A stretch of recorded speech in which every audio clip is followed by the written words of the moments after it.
اور ہم نے انسان کو مٹی کے خلاصے سے پیدا کیا ہے، پھر اس کو ایک مضبوط اور محفوظ جگہ میں نطفہ بنا کر رکھا، پھر ہم نے نطفے کا لوتھڑا بنایا، پھر لوتھڑے کی بوٹی بنائی، پھر بوٹی کی ہڈیاں بنائی، پھر ہڈیوں پر گوشت پوست چڑھایا، پھر اس کو نئی صورت میں بنا دیا۔ سو بڑا برکت والا ہے اللہ جو سب سے اچھا بنانے والا ہے۔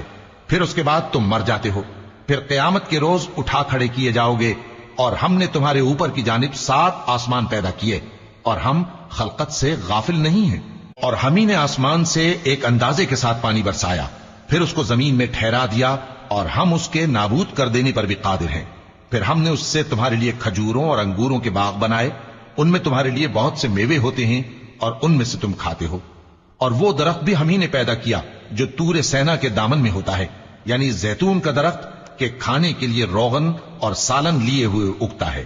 اور تمہارے لیے چوپایوں میں بھی عبرت ہے کہ جو ان کے پیٹوں میں ہے اس سے ہم تمہیں دودھ پلاتے ہیں، اور تمہارے لیے ان میں اور بھی بہت سے فائدے ہیں، اور بعض کو تم کھاتے بھی ہو، اور ان پر اور کشتیوں پر تم سواری بھی کرتے ہو۔